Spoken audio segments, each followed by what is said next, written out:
Assalamualaikum warahmatullahi wabarakatuh. Adik-adik mahasiswa yang dimuliakan oleh Allah Subhanahu wa taala. Pada kesempatan kali ini kita akan membahas materi tentang kesehatan dan kedokteran Islam bagian 2. Pada pertemuan ini kita akan membahas perihal hubungan tenaga kesehatan baik sebagai tenaga medis atau paramedis dengan pasien.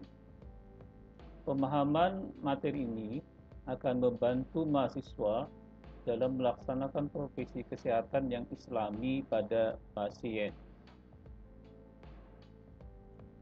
Setelah menelaah video pembelajaran ini, mahasiswa akan dapat menjelaskan konsep sehat dan sakit menurut Islam, menjelaskan perawatan pasien dalam Islam, menjelaskan sifat yang harus dimiliki oleh tenaga medis dan paramedis, menjelaskan pemeriksaan dan pengobatan pasien lawan jenis, menjelaskan adab berkunjung ke orang sakit, dan menjelaskan adab merawat pasien dalam keadaan sakaratul maut. Kalau kita kembali ke konsep hakikat manusia, maka manusia adalah merupakan makhluk Allah yang paling mulia yang memiliki 4 dimensi, yaitu yang pertama adalah dimensi jasmani yang dalam terminologi Al-Quran disebut dengan al-bashar. Dimensi yang kedua adalah dimensi rohani yang dalam terminologi Al-Quran disebut dengan al-insan.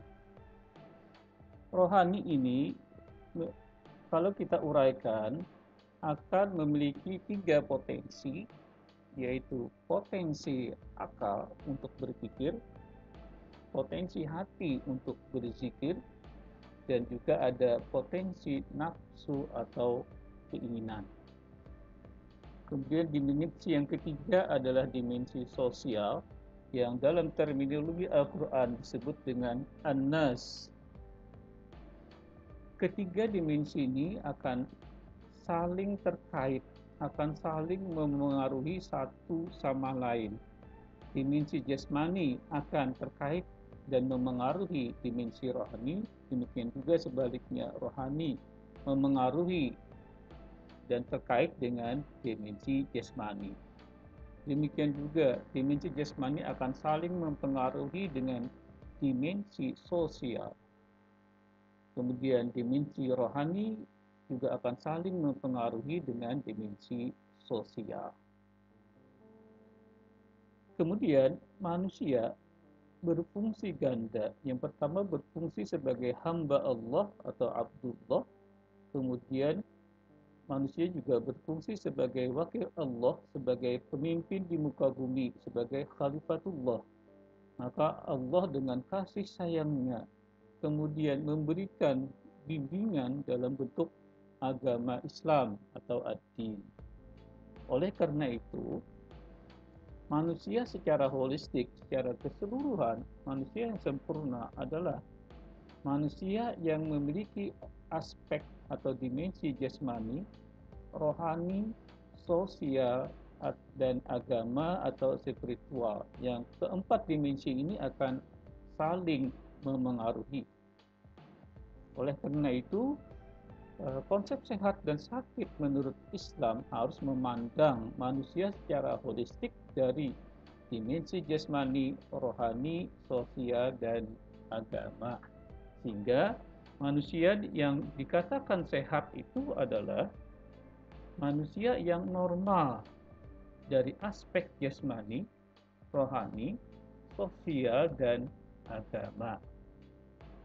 Dengan pandangan manusia secara holistik ini, maka kemudian muncullah paradigma pendekatan, yaitu paradigma pendekatan yang sifatnya holistik antara jasmani, rohani, sosial, dan agama, atau dengan kata lain adalah paradigma pendekatan bio, psiko, sosio, spiritual. Bionya adalah aspek biologis yaitu jasmani, psikonya adalah aspek rohani, dan sosial adalah aspek sosial, spiritualnya adalah aspek agama atau spiritual. Perlu ditekankan di sini, psiko ini ada perbedaan antara mental dan rohani.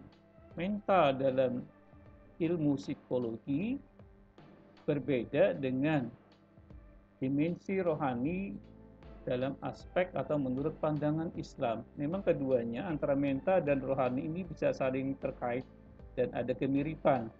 Tetapi ada perbedaan yang cukup signifikan antara istilah mental dengan rohani.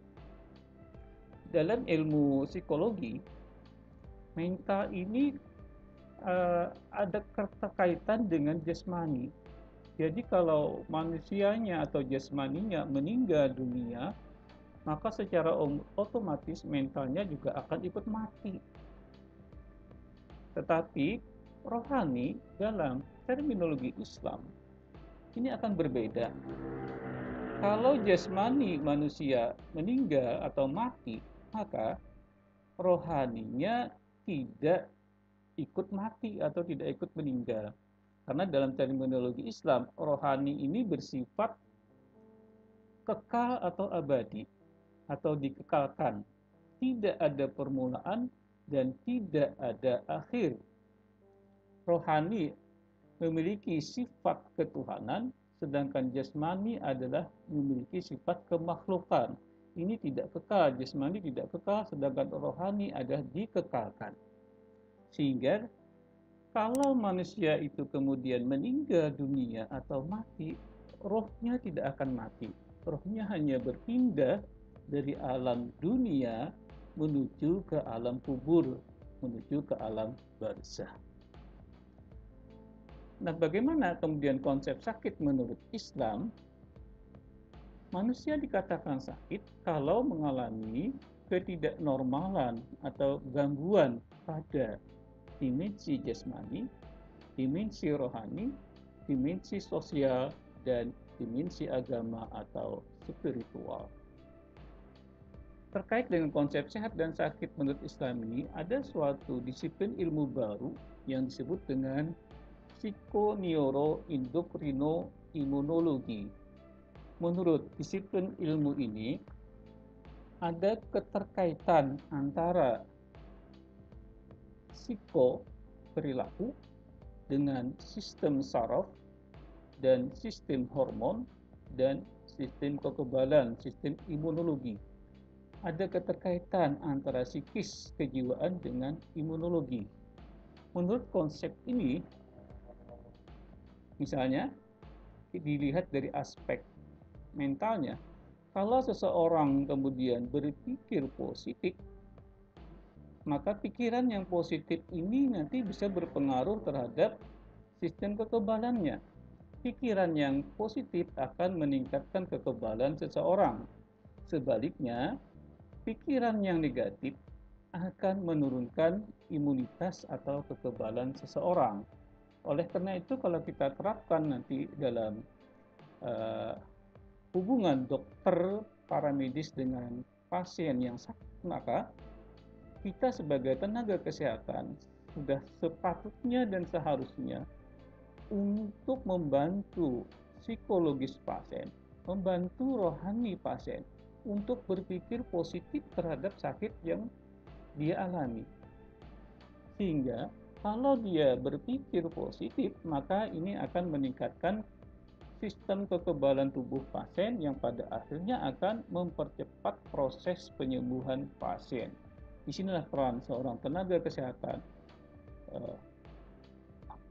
harus memahami tentang disiplin ilmu baru yang disebut dengan psikoneuroendokrinoimmunologi.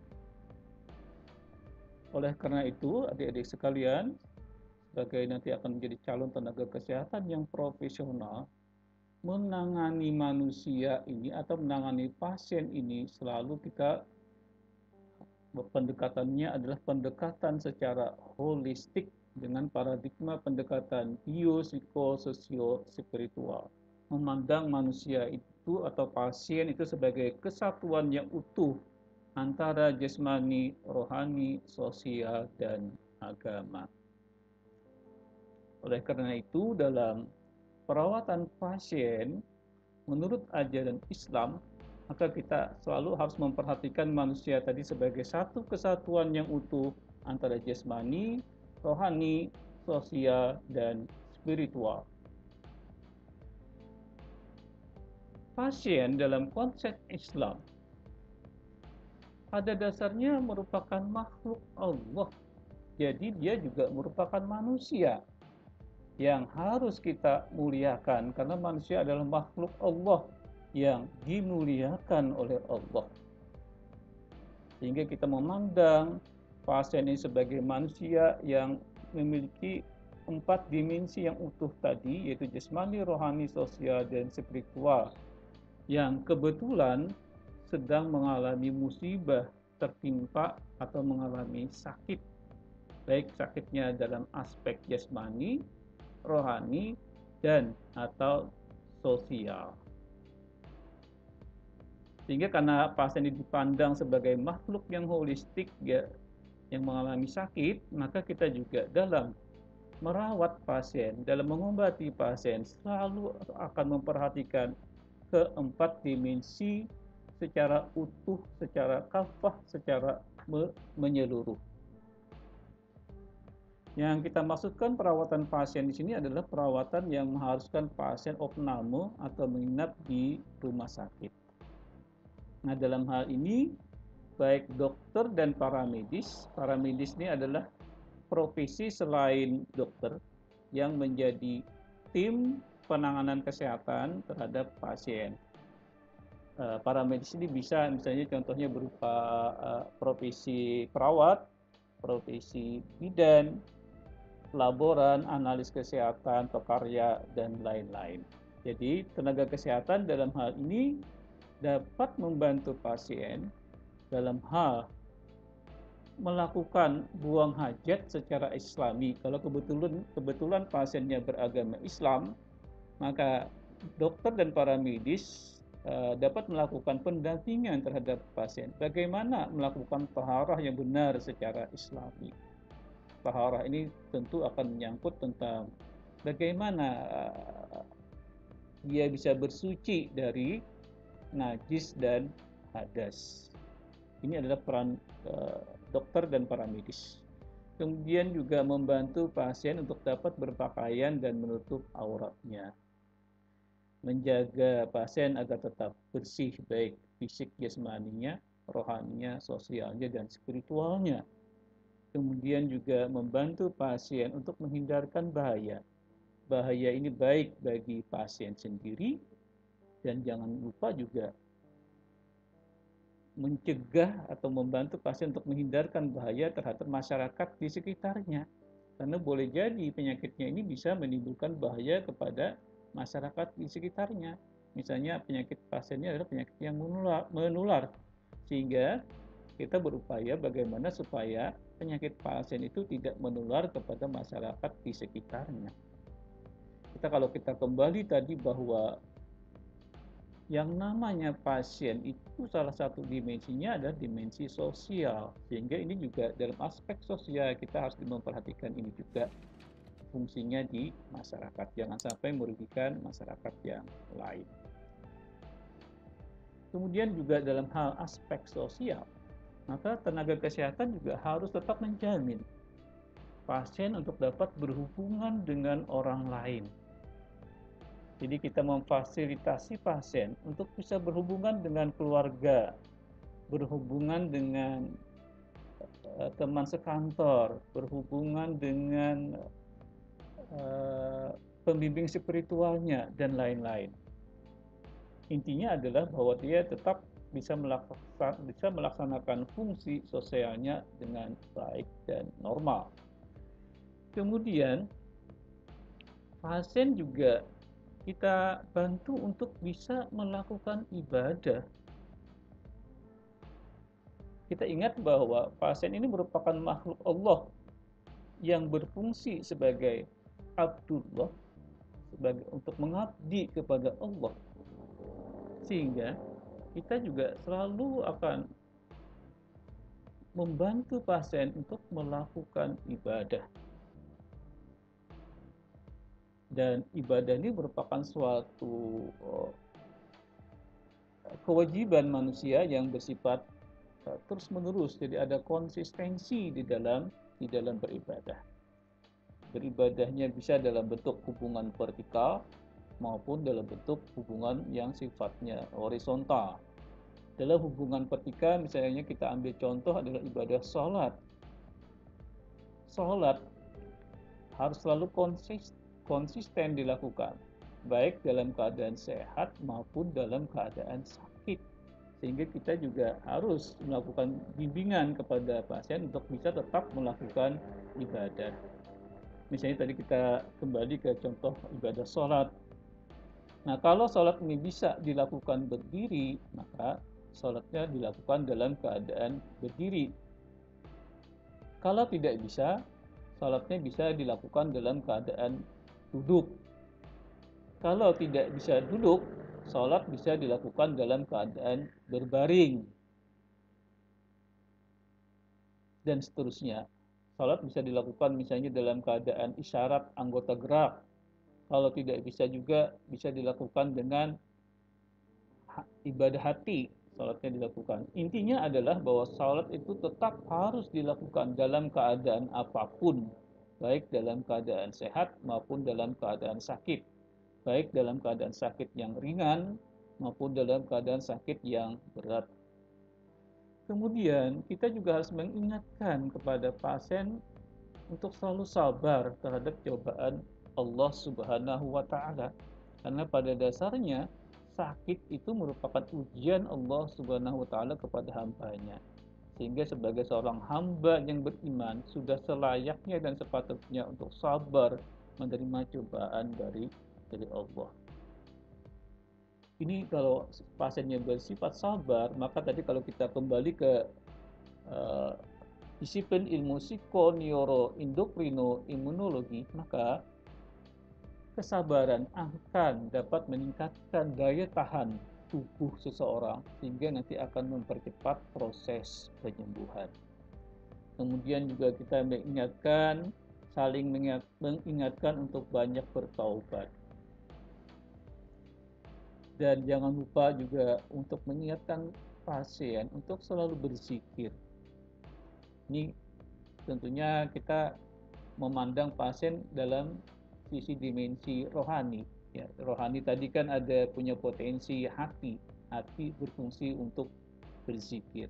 Jadi kita melihat dari aspek rohani di sini. Kemudian kita juga membantu pasien untuk belajar. Karena belajar ini juga merupakan suatu anjuran agama yang sifatnya juga konsisten terus-menerus dari sejak lahir sampai meninggal dunia. Itu manusia memang sangat dianjurkan untuk belajar. Belajarnya dalam bentuk apa? Belajar misalnya bagaimana pasien itu untuk bisa hidup mandiri dalam keadaan sakit. Belajar untuk bisa mengambil hikmah dari cobaan dia terkena penyakit. Belajar segala hal yang berkaitan dengan kehidupannya. Kemudian kalau pasien ini berada dalam keadaan terminal, dalam kondisi menjelang ajal, maka kita juga membantu pasien menghadapi keadaan sakaratul maut, suatu kondisi menjelang ajal. Karena kita kalau kembali kepada konsep Islam, bahwa seseorang yang meninggal itu rohaninya tidak ikut meninggal, tetapi rohaninya akan tetap hidup. Dia hanya berpindah dari alam dunia menuju ke alam kubur, ke alam akhirat. Dan pada keadaan sakaratul maut ini merupakan kondisi yang sangat penting, yang sangat kritis, yang menentukan nasib perjalanan hidup manusia, prognosis hidup manusia itu bagaimana, apakah nanti prognosisnya baik. Kalau prognosisnya baik, maka dia nanti akan masuk ke surga. Jadi dia dalam keadaan husnul khotimah, mati baik, berkesudahan. Tetapi kalau pada keadaan sakaratul maut itu kemudian tidak sukses, maka seseorang nanti bisa masuk ke neraka. Jadi prognosisnya tidak baik, sehingga keadaan ini merupakan suatu kondisi yang sangat kritis yang menentukan nasib perjalanan manusia nanti di akhirat. Apakah menuju ke surga ataukah menuju ke neraka. Sehingga ini dalam konsep Islam ada sesuatu hal yang sangat penting. Sehingga kita harus melakukan pendampingan pasien dalam keadaan sakaratul maut, supaya dia mati dalam keadaan husnul khotimah. Kemudian kalau pasiennya kemudian meninggal, maka kita dalam rangka aspek sosial, maka kita harus menenangkan keluarga pasien agar ikhlas melepas kepergian pasien. Kemudian dalam perawatan jenazah juga kita sebaiknya juga ikut berpartisipasi, misalnya menutup kelopak mata dan mulut, menutup mulut jenazah dan menutup dengan kain yang bersih. Lalu bagaimana pandangan Islam tentang hal perihal berobat dan perawatan? Memang dalam terkait dengan hal berobat dan keperawatan ini masih terdapat perbedaan pendapat. Ini merupakan materi khilafiyah. Nah, salah satu pendapat menyebutkan bahwa hukum berobat itu adalah wajib. Nah, kalau hukum berobatnya adalah wajib, maka segala hal yang menjadi unsur dari berobat itu juga otomatis nanti menjadi wajib. Dalam hal pengobatan dan perawatan tentu salah satu komponennya adalah harus ada dokter dan harus ada paramedis. Sehingga menjadi dokter dan menjadi paramedis itu juga secara otomatis bersifat wajib. Dan kewajiban ini sifatnya adalah fardu kifayah. Fardu kifayah ini maksudnya adalah kewajiban kolektif. Jadi dalam suatu kelompok itu, kalau sudah ada satu orang yang menjadi dokter atau menjadi perawat atau menjadi paramedis, maka kewajibannya sudah bisa dipenuhi. Kemudian dalam sisi pandang Islam juga tentang berobat dan perawatan ini, maka dokter dan paramedis yang dipercaya oleh Allah sebagai khalifah dalam bidang kesehatan sudah sepatutnya harus memiliki sifat-sifat yang terpuji atau sering dikenal dengan istilah akhlakul karimah. Nah, ini adalah akhlakul karimah yang harus dimiliki oleh tenaga kesehatan, baik tenaga medis dan paramedis. Yang paling utama letaknya kita letakkan di atas adalah sifat beriman. Sebagai seorang khalifatullah dalam bidang kesehatan, maka untuk bisa melaksanakan tugas, fungsi, dan kewajibannya, seorang tenaga medis dan paramedis tentu wajib untuk memiliki sifat beriman. Dengan iman yang kuat, maka dia akan memiliki akidah yang kuat. Dengan akidah yang kuat, maka segala tindakan tenaga kesehatan, merawat, mengobati pasien, akan selalu berada dalam koridor-koridor yang dikehendaki oleh Allah Subhanahu wa Ta'ala. Kemudian kalau seorang tenaga kesehatan itu sudah beriman, maka tentunya akan memiliki sifat ikhlas, sikap tanpa pamrih, menolong pasien itu hanya semata-mata karena Allah, bukan yang lain. Kemudian sudah sepatutnya juga tenaga kesehatan karena merupakan wakil Allah di muka bumi dalam bidang kesehatan kedokteran memiliki sifat-sifat yang dimiliki oleh Allah Subhanahu wa Ta'ala, yaitu sifat Rahman, harus memiliki sifat kasih sayang, Rahim, punya sifat Rahim. Jadi harus punya sifat penyantun, punya sifat peramah. Kemudian seorang tenaga kesehatan juga harus memiliki sifat sabar, karena pasien ini adalah orang-orang yang sedang mengalami musibah.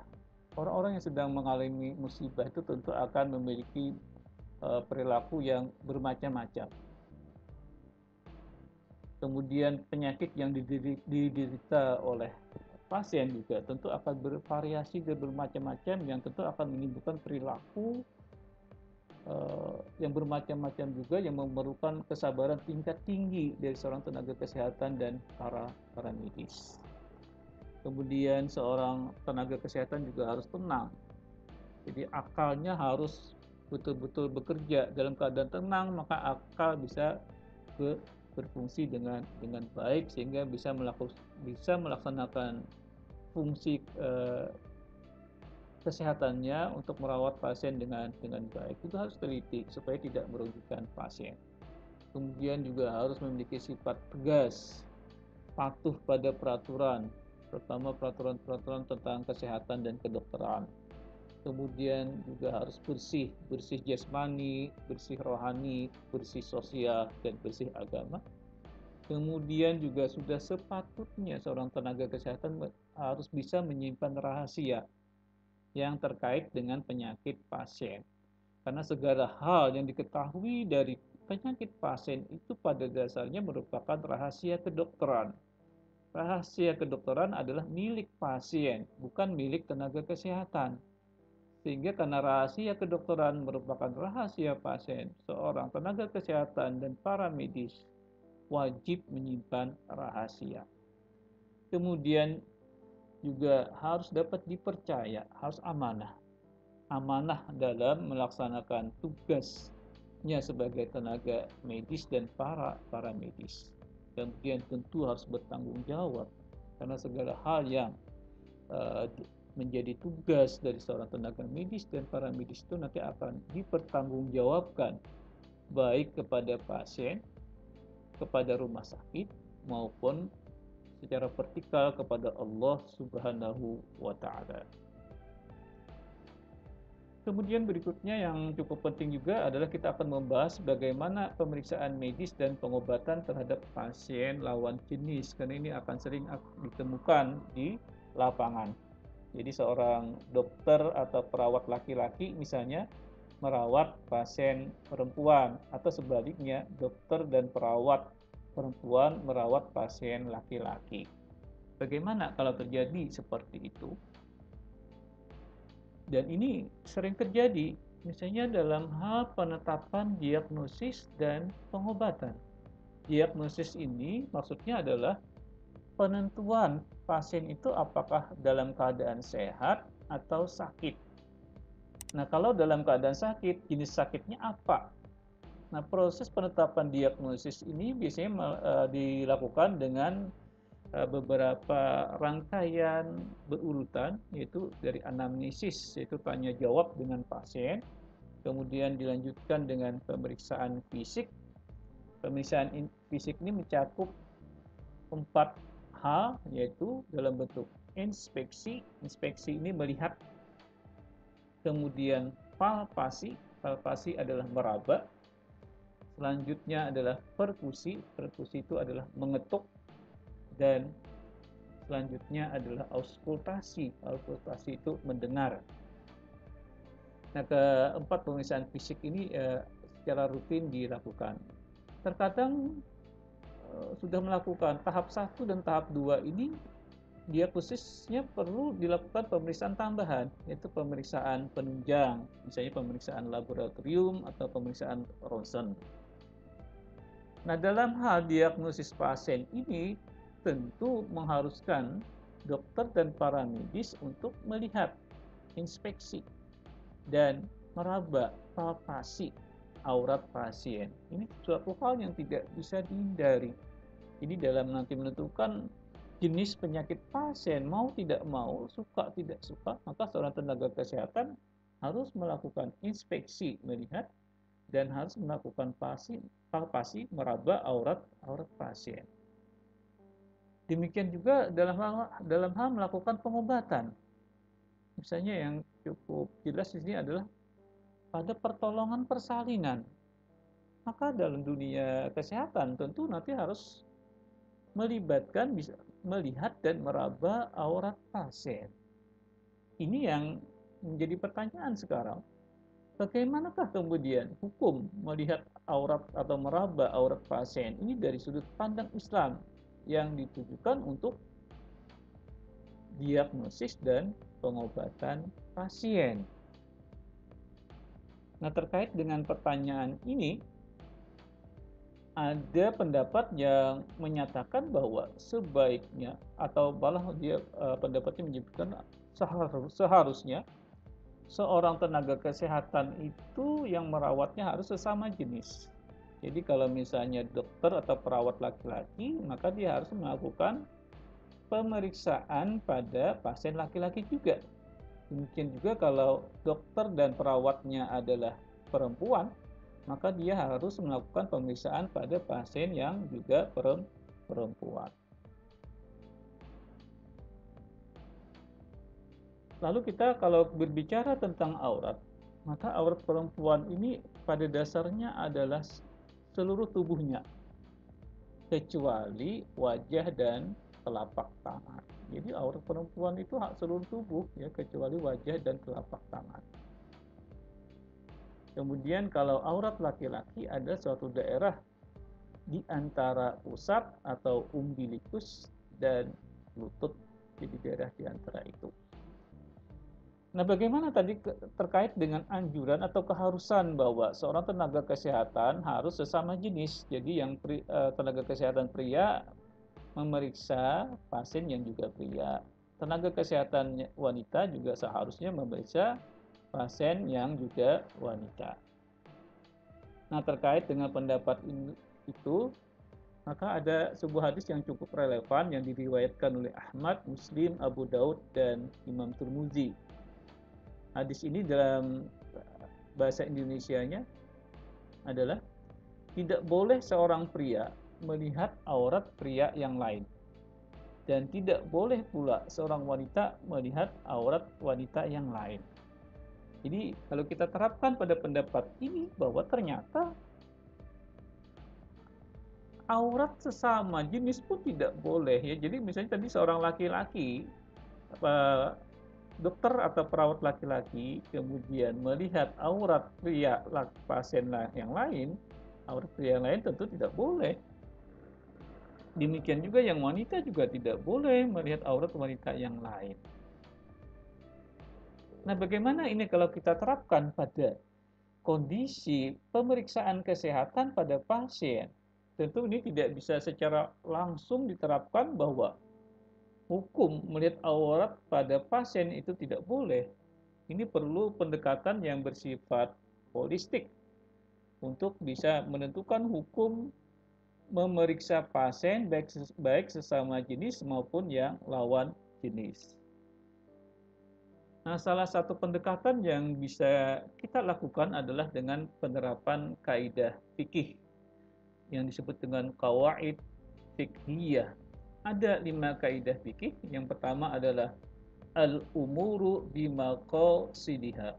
Hukum semua perkara bergantung pada maksudnya, bergantung pada tujuannya. Kemudian kaidah fikih yang kedua, al-yaqinu la yuzalu bisyak. Keyakinan tidak bisa dihilangkan dengan keraguan-raguan. Kaidah yang ketiga, al-masyaqqatu tajlibut taisir.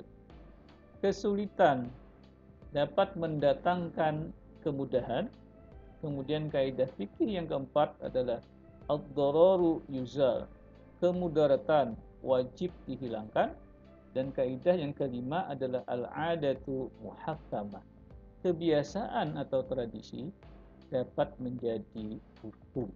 Mari kita terapkan kaidah fikih ini satu persatu pada perihal pemeriksaan lawan jenis tadi. Yang pertama adalah al-umuru bimaqasidiha.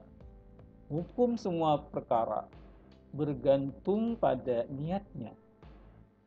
Jadi konteks di sini adalah maksudnya, tujuannya apa? Jadi kalau misalnya seorang dokter atau perawat tadi melihat atau meraba aurat pasien yang berlawanan jenisnya, tergantung pada tujuannya untuk apa.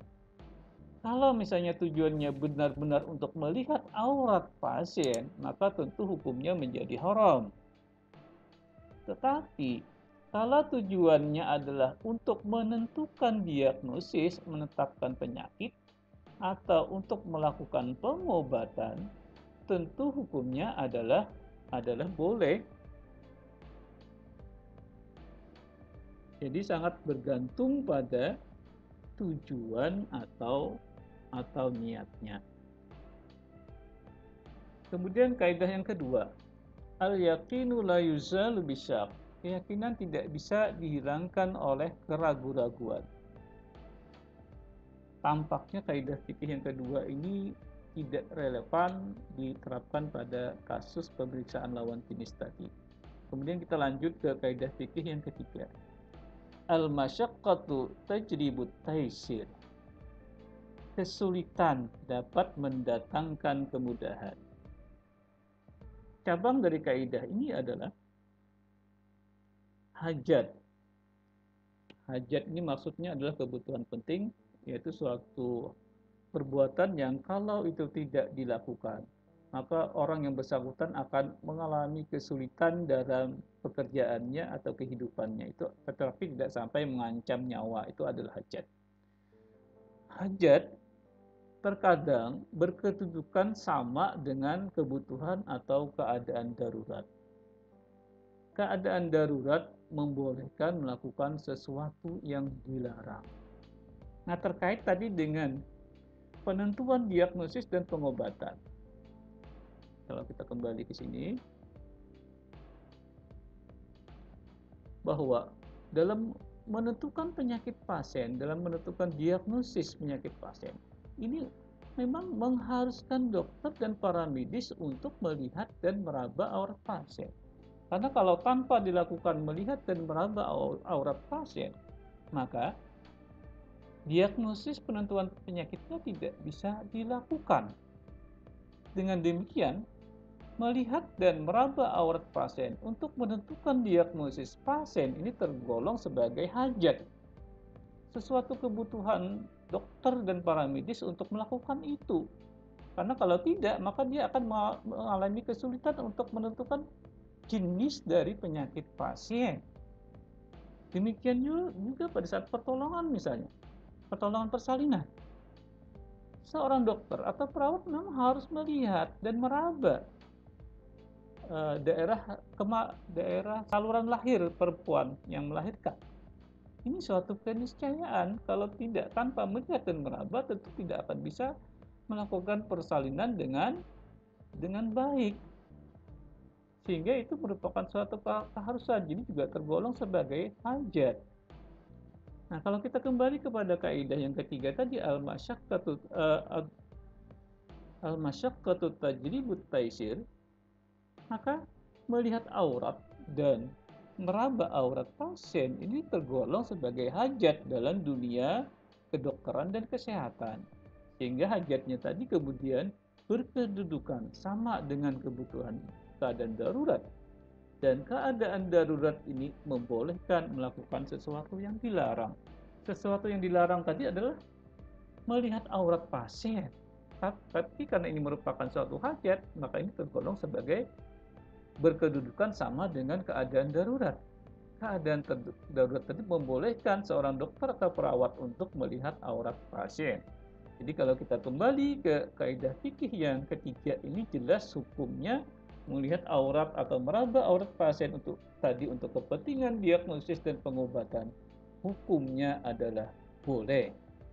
Kemudian kalau berdasarkan kaidah yang keempat, ad-dararu yuza, kemudaratan wajib dihilangkan. Bagaimana penerapan ini pada lawan jenis tadi? Maka misalnya dokter tadi mau melakukan inspeksi, melihat dan meraba aurat pasien, maka untuk mencegah kemudaratan, maka harus ada orang lain. Jadi jangan hanya antara seorang dokter dengan seorang pasien lawan jenis berada dalam satu ruangan tertutup. Maka untuk menghindari suatu kemudaratan supaya tidak menimbulkan syahwat, maka harus ada orang lain, orang ketiga. Misalnya apa? Harus ada keluarga pasien, atau harus ada seorang perawat, atau yang lain. Intinya adalah tidak boleh berduaan di dalam satu kamar pada saat pemeriksaan melihat dan meraba aurat pasien tadi. Ini adalah kaidah dari kaidah fikih yang keempat. Kemudian masih dalam kaidah fikih yang keempat ini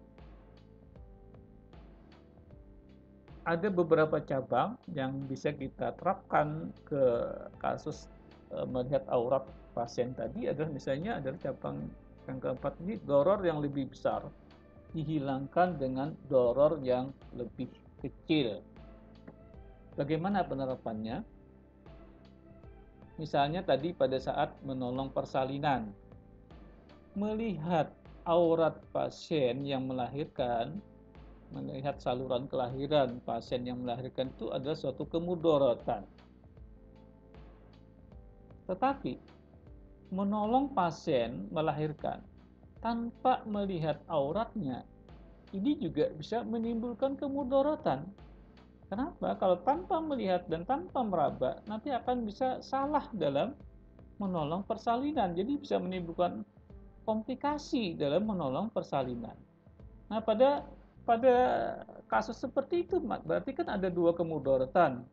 Kemudaratan melihat aurat pasien, kemudaratan menolong persalinan kalau tanpa melihat aurat pasien. Mana yang lebih besar dan mana yang lebih kecil? Disimpulkan bahwa melihat aurat pasien itu kemudaratannya lebih kecil daripada menolong persalinan tanpa melihat aurat pasien. Kemudaratannya akan lebih besar. Sehingga kemudaratan yang lebih besar dihilangkan dengan kemudaratan yang lebih kecil. Artinya apa? Maka kita lakukan melihat dan meraba aurat pasien untuk mencegah kemudaratan yang lebih besar kalau misalnya menolong persalinan dilakukan tanpa melihat dan meraba. Kemudian cabang yang lain adalah sesuatu yang dibolehkan karena darurat, maka disesuaikan dengan kadar darurat tersebut. Penerapan kaidah ini adalah misalkan kita pada saat persalinan tadi yang diperlukan misalnya hanya melihat daerah kemaluan pada seorang ibu yang melahirkan, maka harus disesuaikan. Maka yang dibuka auratnya adalah aurat di daerah kemaluan yang terkait. Jadi aurat di dada tidak boleh dibuka, tetap harus ditutup. Demikian juga perut bagian atas juga harus tetap ditutup. Jadi yang boleh dibuka adalah daerah kemaluan dan perut bagian bawah, disesuaikan dengan kadar daruratnya. Kemudian berikutnya adalah al-adatu muhakkamah. Adat atau tradisi dapat menjadi hukum. Nah, cabang dari ini adalah atau penerapannya adalah bahwa inspeksi melihat, palpasi meraba, perkusi mengetuk, dan auskultasi mendengar. Ini merupakan suatu kebiasaan di dalam dunia kedokteran. Dalam melakukan pemeriksaan fisik akan selalu dilakukan ini. Dan ini dilakukan untuk menetapkan diagnosis dan tindakan terapi atau tindakan pengobatan. Jadi karena itu sudah merupakan tradisi, maka dia menjadi muhakkamah, dapat menjadi hukum. Artinya apa? Dengan menerapkan kaidah fikih yang kelima, hukumnya menjadi boleh. Selanjutnya kita akan masuk ke adab berkunjung orang sakit. Ini adalah adab secara umum ya. Jadi bukan dari dokter perawat saja, tetapi secara keseluruhan kalau orang berkunjung ke orang sakit, apakah tenaga kesehatan ataukah orang lain yang bukan tenaga kesehatan, maka ada adab berkunjung kepada orang sakit. Yang pertama adalah mengucapkan salam. Mengucapkan salam. Misalnya kalau tenaga kesehatan biasanya ke pasien itu datang selamat pagi, ya selamat siang, selamat sore, selamat malam, itu adalah bentuk mengucapkan salam. Kalau pasiennya kebetulan adalah beragama Islam atau pasien Muslim atau Muslimah, maka salam yang terbaik adalah kita mengucapkan Assalamualaikum warahmatullahi wabarakatuh.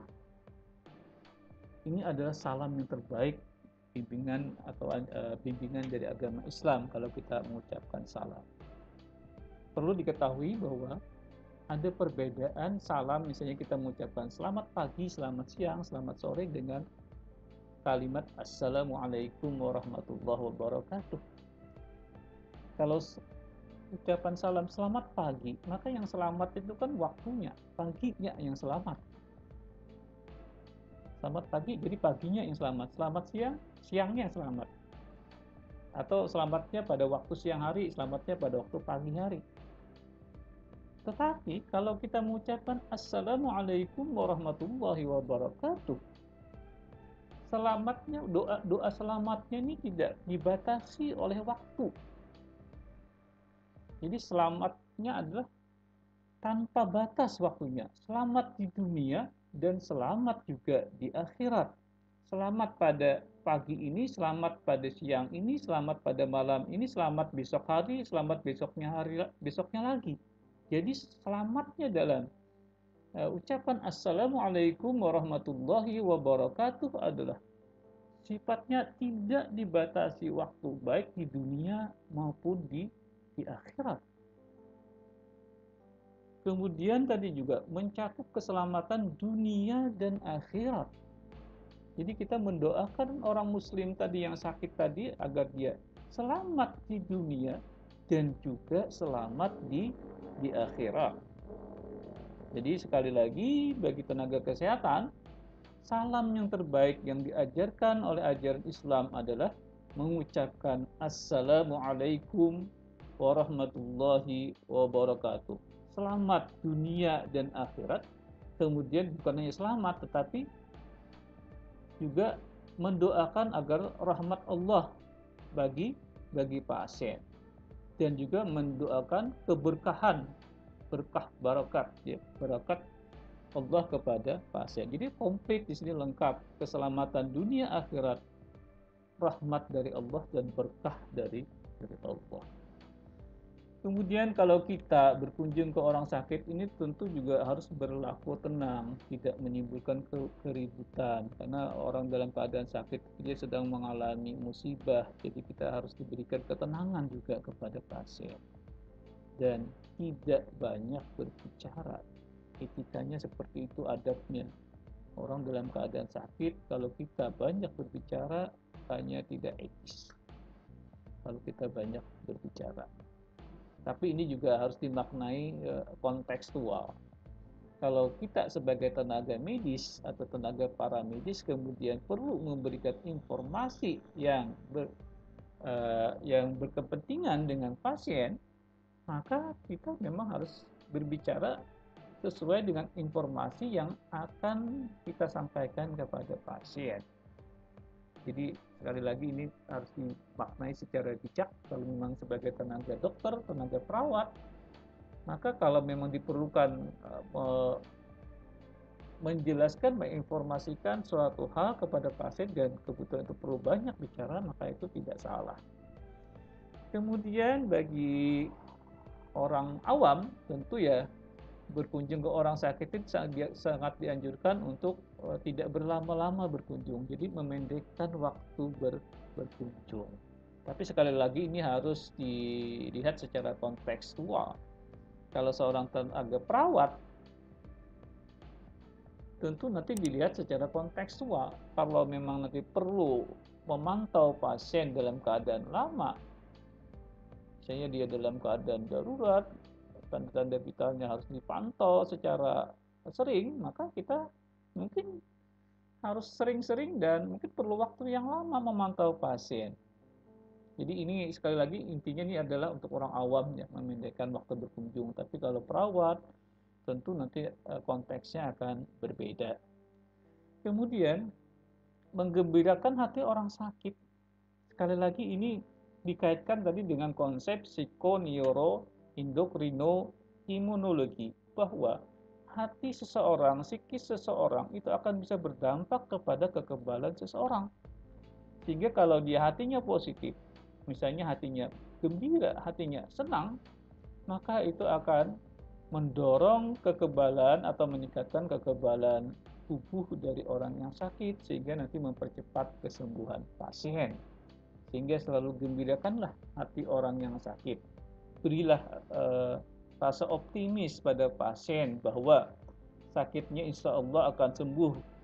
Karena kalau Allah menghendaki, insya Allah sakitnya akan cepat sembuh. Karena Allah yang mendatangkan penyakit, Allah juga yang akan mendatangkan obatnya. Beri optimisme pada pasien bahwa uh, penyakitnya insya Allah akan sembuh.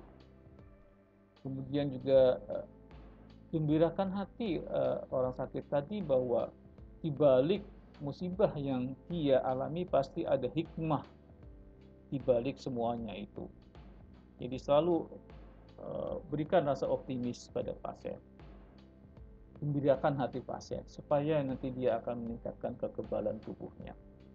Kemudian juga memberikan nasihat kepada pasien. Nasihat berupa misalnya agar banyak bersabar, banyak berzikir, banyak merenung, banyak bertaubat, dan selalu optimis menghadapi musibah yang dihadapi, dan hal-hal yang lain yang perlu diberikan nasihat. Ini adalah adab berkunjung kepada orang sakit. Kemudian yang tidak kalah pentingnya adalah merawat pasien dalam keadaan sakaratul maut, suatu kondisi pasien menjelang ajal. Nah, adabnya adalah menghadapkan pasien yang sakit parah yang dalam kondisi terminal tadi ke arah kiblat. Kemudian inti dari pendampingan pasien dalam keadaan sakaratul maut ini adalah mengajarkan kalimat talqin, yaitu lafaz la ilaha illallah, tidak ada Tuhan selain Allah, tidak ada Tuhan kecuali Allah. Ini harus diajarkan, kita memberikan pendampingan kepada pasien bagaimana untuk bisa mengucapkan kalimat talqin la ilaha illallah. Kalau tidak bisa mengucapkan itu, minimal di dalam hati pasien ada mengucapkan dalam hati la ilaha illallah, itu minimal. Tapi yang kalau bisa sampai pasiennya bisa mengucapkan kalimat talqin la ilaha illallah, tidak ada Tuhan selain Allah, agar nanti pada saat dia meninggal dunia dia bisa mati dalam keadaan husnul khotimah, mati berkesudahan yang akan menentukan nasib masa depannya di akhirat. Kemudian ini juga harus dijaga kebersihannya, kemudian menjaga agar si sakit tidak terganggu, karena orang dalam keadaan sakaratul maut itu dalam keadaan perasaan yang berkecamuk, yang rasa sakitnya itu tidak bisa kita ceritakan. Jadi dia menghadapi sakaratul maut itu sudah bukan main, sangat terganggunya. Jadi jangan sampai kita menambah rasa terganggu pada pasien. Jadi menjaga agar si sakit tidak terganggu. Ini ada surah Al-Qaf ayat 19 yang bisa kita bahas juga, jadi cukup menarik. وَجَاءَتْ سَكْرَةُ الْمَوْتِ بِالْحَقِّ ذَلِكَ مَا كُنْتَ مِنْهُ تَحِيدٌ. Dan datanglah sakaratul maut dengan sebenar-benarnya, itulah yang kamu selalu lari daripadanya. Yang menarik dalam hal ini adalah pada surah Al-Qaf ayat 19 ini Allah menggunakan lafaz ja'at. Ja'at ini merupakan bentuk lampau, merupakan bentuk past tense, atau dalam bahasa Arab itu menggunakan kata kerja fi'il madhi, kata kerja lampau. Waja'at, dan telah datang. Siapa yang telah datang? Sakratul maut, sakaratul maut. Apa yang menarik di sini? Menariknya adalah sakratul maut ini kan belum datang sebenarnya kepada seseorang. Seharusnya kalau logikanya, kalau ini kejadiannya terjadi yang akan datang, harusnya bentuk kata kerjanya juga adalah bentuk yang akan datang. Itu akan datang itu kalau dalam bahasa Arab kita menggunakan fi'il mudhari. Jadi kalau jaa fi'il mudharinya jaa yaji'u. Jadi kalau ini misalnya uh, kalimat muannas ya perempuan, maka nanti taji'u ya. Seharusnya logikanya begitu.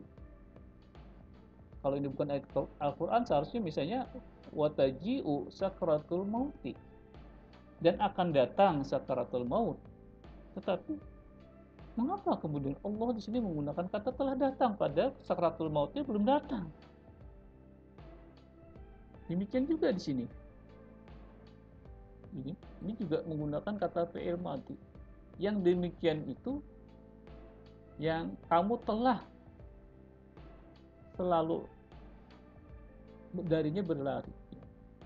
Jadi di sini juga menggunakan kata kerja lampau.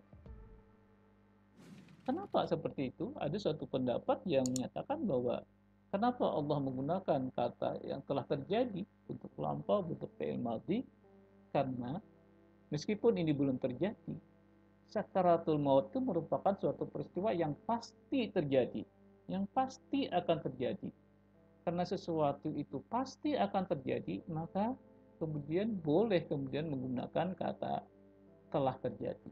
Dan telah terjadi atau telah datang sakratul maut. Karena memang nanti meskipun itu waktunya akan datang, pasti nanti akan terjadi. Jika menggunakan kata fi'il mudhari. Ini salah satu hal menarik yang ada pada surah Al-Qaf terkait dengan sakratul maut. Demikian ini ya materi yang bisa kita sampaikan, dan untuk mengukur hasil belajarnya apakah sudah tercapai atau tidak, maka mahasiswa dianjurkan untuk menjawab pertanyaan ini yang sesuai dengan tujuan pembelajaran. Jadi, jelaskan konsep sehat dan sakit menurut Islam, jelaskan perawatan pasien dan klien dalam Islam, jelaskan sifat yang harus dimiliki oleh tenaga medis dan paramedis, jelaskan pemeriksaan dan pengobatan pasien atau klien lawan jenis, jelaskan adab mengunjungi orang sakit, dan jelaskan adab merawat pasien dalam keadaan sakaratul maut. Nah, jika mahasiswa bisa menjawab ke-6 pertanyaan ini, berarti sasaran atau tujuan pembelajaran kita sudah tercapai. Bagi mahasiswa yang belum bisa menjawab pertanyaan ini dengan benar, maka disarankan untuk mengulang materi-materi yang belum bisa dijawab. Demikian yang bisa kita sampaikan. Mudah-mudahan bermanfaat bagi mahasiswa. Kemudian ini ada daftar pustaka yang bisa dibaca lebih lanjut untuk bisa memperdalam materi yang sudah disampaikan di dalam video ini. Demikian yang bisa kita sampaikan. Kalau ada kata-kata yang salah, mohon maaf. Assalamualaikum warahmatullahi wabarakatuh.